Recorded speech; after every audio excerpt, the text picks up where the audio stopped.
Assalamualaikum warahmatullahi wabarakatuh. Perkenalkan, nama saya Weni Kurniawati dengan NIM 252906118. Hari ini saya akan menjelaskan materi filsafat pendidikan, menganalisis realisme dan implikasinya dalam pendidikan dengan dosen pengampu Dr. Inyoma Tike MSI. Pengertian realisme menurut Muhmiyeli 2011, di mana realisme merupakan suatu ajaran filsafat yang menganggap bahwa suatu kebenaran merupakan gambaran nyata atau salinan sebenarnya dari dunia realitas dari sebuah gagasan yang ada dipikirkan seseorang. Sedangkan menurut Hoki dalam Gandhi 2017 mengatakan bahwa realisme merupakan kecenderungan seseorang untuk menjaga diri, memberi batasan terhadap suatu hal agar seseorang dapat mengetahui bahwa tidak semua persoalan dapat diberikan intervensi dalam memberi sebuah keputusan dan objek-objek sekitar akan menjawab apa yang ia pikirkan. Tokoh pencetus aliran realisme. Yang pertama ada Aristoteles. Aristoteles ini dikenal sebagai pelopor utama dalam aliran filsafat realisme. Ia merupakan murid dari Plato, namun memiliki pandangan yang berbeda dari gurunya, terutama dalam memahami hakikat realitas dan pengetahuan. Aristoteles memiliki pandangan yang berbeda dengan Plato. Dia menekankan bahwa realitas yang sebenarnya justru ada di dunia nyata yang dapat diamati oleh panca indera. Pengetahuan tidak muncul dari dunia ide yang abstrak, melainkan pengamalan konkret dan pengamatan langsung terhadap alam. Ia berpendapat bahwa manusia dapat memahami dunia melalui proses berpikir rasional berdasarkan pengalaman empiris. Yang kedua ada Thomas Aquinas. Dia merupakan pengembang aliran realisme skolastik. Menurutnya, dunia nyata adalah ciptaan Tuhan, dan karena itu realitas bersifat objektif serta dapat dipelajari oleh manusia. Ia meyakini bahwa kebenaran dapat ditemukan melalui dua jalan, yaitu akal atau rasio dan wahyu ilahi atau iman. Akal manusia berfungsi untuk memahami dunia dan hukum-hukum alam, sedangkan wahyu berperan menjelaskan hal-hal yang berada di luar jangkauan alam. Dengan demikian, pengetahuan sejati muncul dari keselarasan antara iman dan rasio. Yang ketiga ada Francis Bacon, di mana dia merupakan tokoh realisme modern sekaligus pelopor metode ilmiah.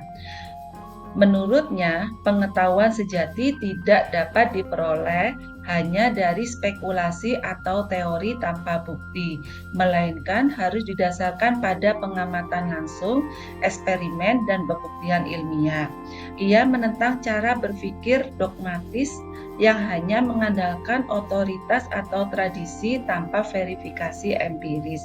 Dalam pandangannya, manusia harus menggunakan metode yang sistematis untuk menemukan kebenaran, yaitu melalui pengamatan, pengumpulan data, analisis, dan kesimpulan logis. Yang keempat ada John Locke. John Locke merupakan tokoh empiris yang berperan dalam memperkuat dasar pemikiran filsafat realisme. Menurutnya, pikiran manusia saat lahir ibarat lembaran kosong atau tabula rasa, yang berarti bahwa manusia tidak memiliki ide bawaan. Semua pengetahuan yang dimiliki seseorang diperoleh melalui pengamatan dan interaksi dengan lingkungan. Dengan kata lain, pengetahuan tidak datang dari akal semata, melainkan dari hasil pengamatan, pengalaman indrawi, dan refleksi terhadap pengalaman tersebut. Dan yang kelima ada Bertrand Russell. Bertrand Russell sebagai tokoh realisme modern. Dia berpendapat bahwa realitas bersifat objektif dan dapat diketahui melalui akal serta bukti logis. Ia menolak pandangan idealisme yang menyatakan bahwa realitas tergantung pada pikiran manusia. Bagi Russell, dunia nyata tetap ada terlepas dari apakah manusia memikirkannya atau tidak. Pengetahuan yang benar harus didasarkan pada bukti empiris yang dapat diverifikasi dan penalaran logis yang rasional. Dengan demikian, beberapa kebenaran tidak ditentukan oleh keyakinan pribadi, tetapi oleh data dan fakta yang diuji. Bentuk-bentuk filsafat realisme. Secara umum, filsafat realisme berkembang dalam beberapa bentuk atau aliran turunan, tergantung pada konteks sejarah dan fokus pemikirannya. Berikut 4 bentuk utama filsafat realisme. Yang pertama, realisme klasik atau classical realist. Yang kedua, realisme skolastik atau scholastic realist. Yang ketiga, realisme modern atau empiris, modern or empirical realist. Dan yang keempat, ada realisme logis atau ilmiah, logical or scientific realist. Realisme klasik, tokoh utamanya adalah Aristoteles. Cirinya adalah berasal dari pemikiran Aristoteles yang menolak pandangan idealisme Plato, menekankan bahwa realitas sejati terdapat di dunia nyata yang dapat diamati, bukan di dunia ide. Pengetahuan diperoleh melalui pengalaman dan pengamatan indrawi. Setiap benda memiliki dua unsur, yaitu materi atau bahan dan bentuk atau form yang menyatu dalam realitas. Realisme skolatis, tokoh utamanya adalah Thomas Aquinas. Cirinya adalah menggabungkan pemikiran realisme Aristoteles dengan ajaran teknologi Kristen, menyatakan bahwa dunia nyata yang diciptakan Tuhan memiliki keteraturan yang dapat dipahami oleh akal manusia. Pengetahuan berasal dari pengalaman indrawi, tetapi disempurnakan melalui akal dan iman, menekankan hubungan antara akal, iman, dan moralitas. Realisme modern atau empiris, tokoh utamanya adalah Francis Bacon. Cirinya menolak spekulasi dan menekankan metode ilmiah sebagai sumber kebenaran. Pengetahuan diperoleh melalui pengamatan, eksperimen, dan pengalaman empiris.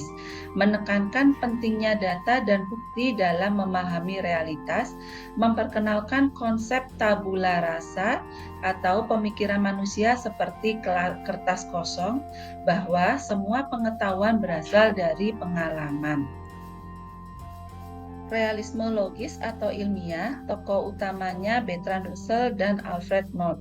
Cirinya adalah menggabungkan prinsip empiris dengan analisis logis dan rasional, menekankan pentingnya bahasa dan logika dalam memahami realitas objektif.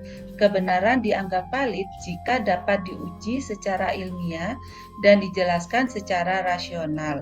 Pengetahuan dipandang sebagai hasil analisis sistematis terhadap fakta dan bukti empiris. Implikasi filsafat realisme dalam pendidikan. Filsafat realisme memandang bahwa realitas bersifat objektif, dapat diamati dan dapat dipelajari melalui pengalaman serta akal.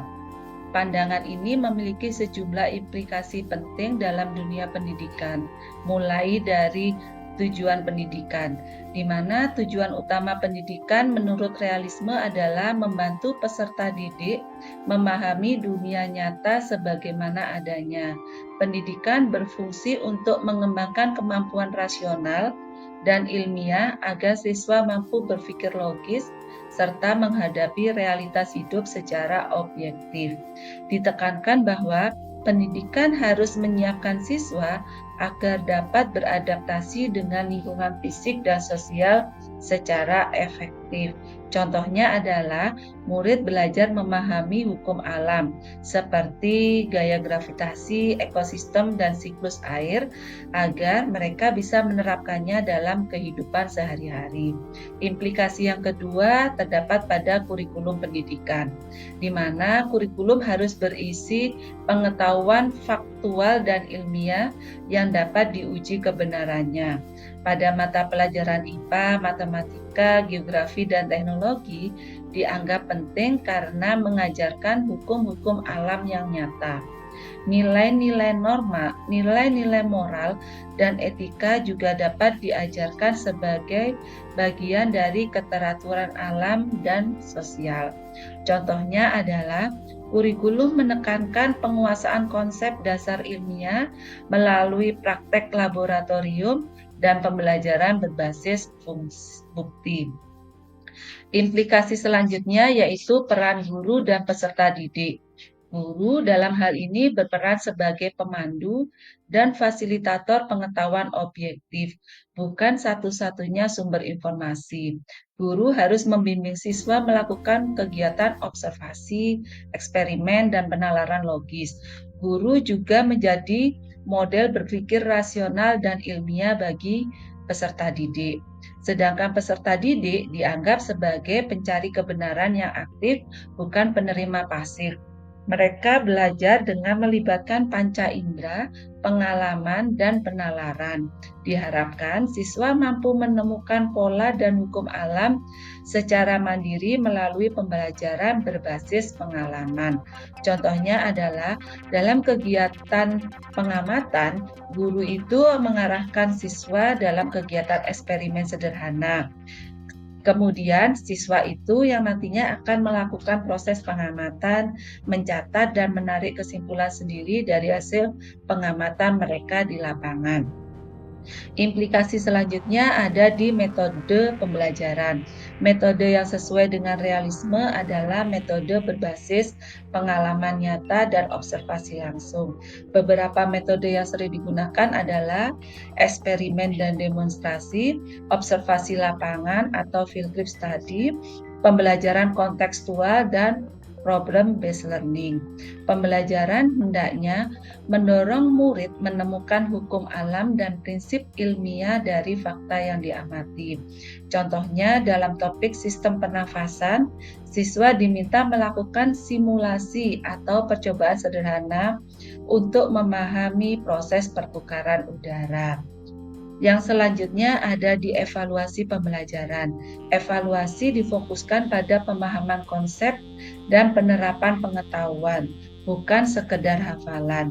Penilaiannya dapat dilakukan melalui tes kinerja atau praktek eksperimen, laporan hasil observasi, tes tertulis berbasis pemahaman konsep.